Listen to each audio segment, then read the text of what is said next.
Hello, मैं हूं कुशाग्र सिंह। आज आपका फिर से स्वागत है मेरे एक नई वीडियो में। और आज हम जानेंगे कवच के बारे में। तो आत्मनिर्भर भारत के तहत रेल एक्सीडेंट को जीरो करने के लिए ऑटोमेटिक ट्रेन प्रोटेक्शन सिस्टम लाया गया है, जिसका नाम रखा गया है कवच। तो कवच जैसा कि आप जानते हैं मतलब होता है शील्ड, तो उसी तरह से ये भी काम करता है। तो चलिए इसके बारे में समझते हैं। तो बेसिकली इसे डिज़ाइन किया गया है जीरो एक्सीडेंट्स के लिए।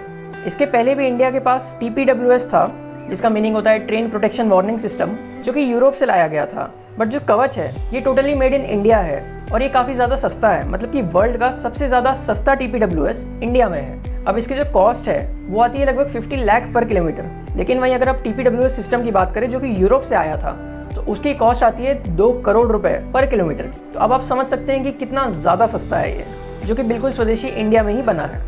और अभी हाल फिलहाल में कुछ दिन पहले 4 मार्च को इसका सक्सेसफुली ट्रायल हुआ, जिसमें कि रेल मंत्री और CRB मतलब कि चेयरमैन ऑफ रेलवे बोर्ड दोनों भी मौजूद थे। अब इसका मेन काम है कि ट्रेन को ऑटोमेटिकली कंट्रोल करना। जब भी लोको पायलट ब्रेक्स ना लगा पाए किसी भी कारण से, या तो वो सो जाए या फिर कुछ भी हो सकता है, तो उस टाइम पर ये खुद ही ब्रेक प्रेशर को ड्रॉप कर देगा, मतलब कि जो ब्रेक है उसे वो लगा देगा।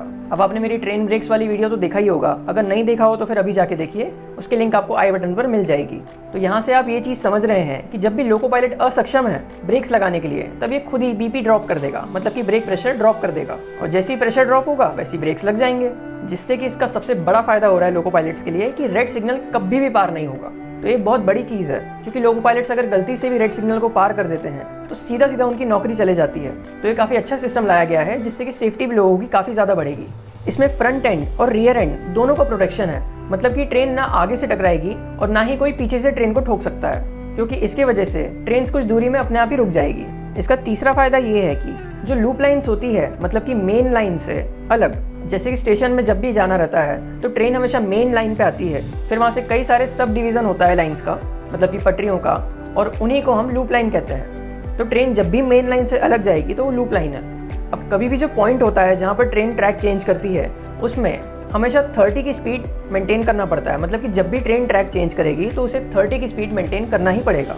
और अगर वो उतना नहीं करती है, उससे ज़्यादा जाती है, तो ट्रेन का एक्सीडेंट भी हो सकता है। तो इसको ध्यान में रखते हुए जब भी लूप लाइन पास में रहेगी और अगर ट्रेन को लूप लाइन में जाना पड़ा, तो ये ट्रेन की स्पीड अगर ज़्यादा रही तो अपने आप ही कम कर देगा। तो ये हो गया इसका तीसरा फायदा। अब मैं आपको इसका चौथा फायदा समझाता हूँ। जब भी कोई गेट या फिर फाटक आता है जहाँ पर रोड्स बीच में पड़ जाते हैं ट्रैक्स के, तो वहाँ पर कुछ दूरी पर लोको पायलट को हमेशा हॉर्न बजाना पड़ता है। तो अगर लोको पायलट हॉर्न बजाना भूल जाए तो ये अपने आप ही वहाँ पर हॉर्न भी बजा देगा। सोचिए कितना फ़ायदेमंद है ये। अब मैं इसका आपको 5वां फायदा बताता हूँ। जब भी सिग्नल येलो रहा या फिर सिग्नल डबल येलो रहा, तो सिग्नल के हिसाब से अपने आप ही स्पीड मेंटेन भी कर लेगा, मतलब कि लोको पायलट स्पीड बढ़ा नहीं सकते हैं ज़्यादा, क्योंकि ये अपने आप ही कंट्रोल कर लेगा सिग्नल्स को देख के। इसका 6वां फायदा ये है कि ये सारी ट्रेन की डिटेल्स कंट्रोल में और स्टेशन मास्टर को भी दे देगा। अब स्टेशन मास्टर के काम तो भले ही आप जानते ही होंगे, लेकिन आपको कंट्रोल नहीं पता होगा। तो मैं आपको बता दूं, हर डिवीज़न में, मतलब कि रेलवे के हर डिवीज़न में एक कंट्रोल सिस्टम होता है जो कि ट्रेन को कंट्रोल करता है।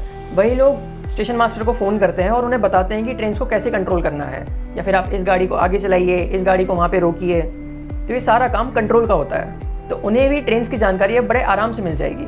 अब मैं आपको इसका 7वां फायदा समझाता हूँ। वो ये है कि जब भी घना कोहरा रहता है, या फिर आप फॉग भी कह सकते हैं, तो उस टाइम पे इससे बहुत ज़्यादा हेल्प मिलेगी, क्योंकि ये डायरेक्टली सब कुछ लोको पायलट्स को बता देगा कि कब सिग्नल आने वाला है, कौन सा सिग्नल है, और उसके वजह से ट्रेन फॉग के समय भी ज़्यादा स्पीड में चल सकती है। वरना आप तो जानते ही होंगे कि फॉग जब भी रहता है तो ट्रेन काफ़ी कम स्पीड में चलती है।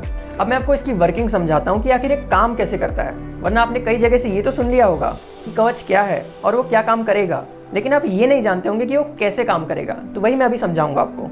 तो इसमें यूज़ होता है high frequency radio communication technique का, और मैं आपको बता दूँ इसे SSL 4 का सर्टिफिकेट मिला है, जो कि है सेफ्टी इंटीग्रिटी लेवल 4 सर्टिफिकेट। इसे हम सेफ्टी का हाईएस्ट लेवल सर्टिफिकेट कह सकते हैं। अब आप सोच सकते हैं कि कितना ज़्यादा सेफ है। अब इसमें ऐसा होता है कि कई सारे टैग्स लगाए जाते हैं। अब टैग्स का मीनिंग क्या है, तो वो सेंसर टाइप के रहते हैं, छोटे से बिल्कुल रहेंगे। जैसा कि आप डेली लाइफ में फास्ट टैग को भी देखे होंगे, जो कि कार में आजकल चलता है और टोल नाके पे अपने आप ही पैसे कट जाते हैं उससे। तो उसी तरह के टैग्स इस सिस्टम में भी यूज़ हो रहे हैं। तो अब जहाँ जहाँ भी टैग्स लगाए हैं, तो वहाँ पर इलेक्ट्रोमैग्नेटिक फील्ड का यूज़ किया जाता है उन्हें ट्रैक करने के लिए। अब इसमें भी रेडियो ट्रांसपॉन्डर, रेडियो रिसीवर और ट्रांसमीटर लगे हैं हर जगह पे। अब जो भी पास का RFID रीडर होगा, तो RFID रीडर क्या है, ये एक डिवाइस है जो कि इंक्वायरी पल्स छोड़ता है। तो उससे क्या होता है कि जो टैग्स लगे हैं तो वो डिजिटल डाटा को उसमें सेंड कर देते हैं। मतलब कि जो RFID रीडर है वो डायरेक्टली उन टैग से डिजिटल डाटा ले लेता है। और RFID रीडर करता क्या है, तो ये रेडियो वेव्स को भेजता है वहाँ पर, और इसमें बैटरी लगी रहती है जो कि रेडियो वेव्स को वहाँ पर भेज रहा है, और फिर जो टैग्स लगे हैं तो उनमें वो सिग्नल जाता है, उनको उससे एनर्जी मिलती है, और उस एनर्जी से वो डिजिटल डाटा मतलब कि जो जानकारी है वो वापस RFID रीडर की तरफ भेज देता है। तो RFID रीडर से वो जो टैग्स हैं उनकी जानकारी सैकड़ों मीटर दूर से ही पढ़ा जा सकता है। तो इस टेक्निक पर ये काम चलेगा।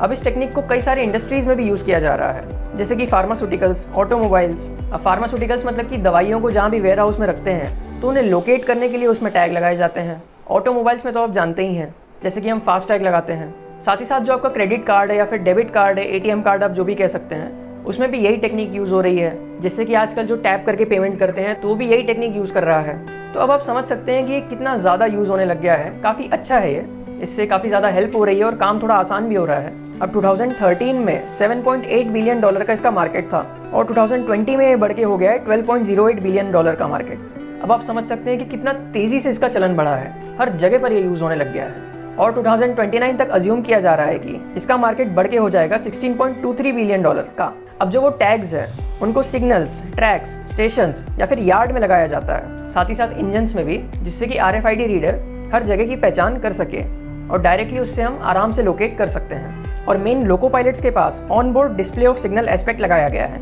जिसे आप कह सकते हैं OBSDA। तो ये एक मॉनिटर लगा रहेगा एक तरह से, उसमें सारी जानकारी बताएगा कि नेक्स्ट सिग्नल क्या है, आगे कौन सा स्टेशन आएगा, कहाँ कहाँ पे लाइन्स है। तो ये सब कुछ अपने आप ही पता चल जाएगा लोको पायलट को, और इससे बहुत ज़्यादा हेल्प मिल जाएगी। क्योंकि फॉग में क्या होता था कि लोको पायलट सिग्नल ही तो नहीं देख पाते थे पुअर विजिबिलिटी की वजह से। तो अब डायरेक्टली उनको स्क्रीन पे सिग्नल्स का पता लग जाएगा कि आगे ग्रीन है कि रेड है कि डबल येलो जो भी है। तो उसके वजह से ट्रेन की जो स्पीड है वो काफ़ी हद तक बढ़ जाएगी, क्योंकि लोको पायलट्स के लिए काम बहुत आसान हो जाएगा। तो आप ये टेक्निक को समझ गए होंगे कि आखिर कैसे टैग्स के जरिए ट्रेन को लोकेट किया जा रहा है और उसकी मदद से सारे काम हो रहे हैं। अब पहले इसके 110 किलोमीटर/आवर की स्पीड में ट्रायल्स हुए थे, और अभी तो इसे 160 किलोमीटर/आवर तक की स्पीड के लिए अपग्रेड कर दिया गया है। मतलब कि इतनी तेज स्पीड में भी ये काम करेगा एकदम अच्छे से।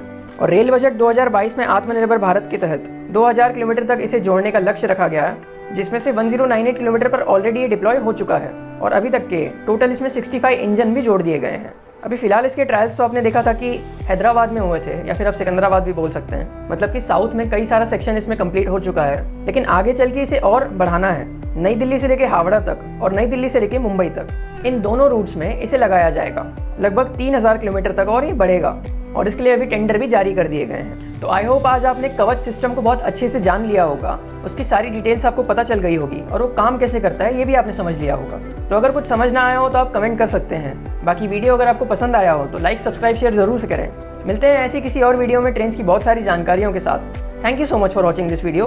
धन्यवाद।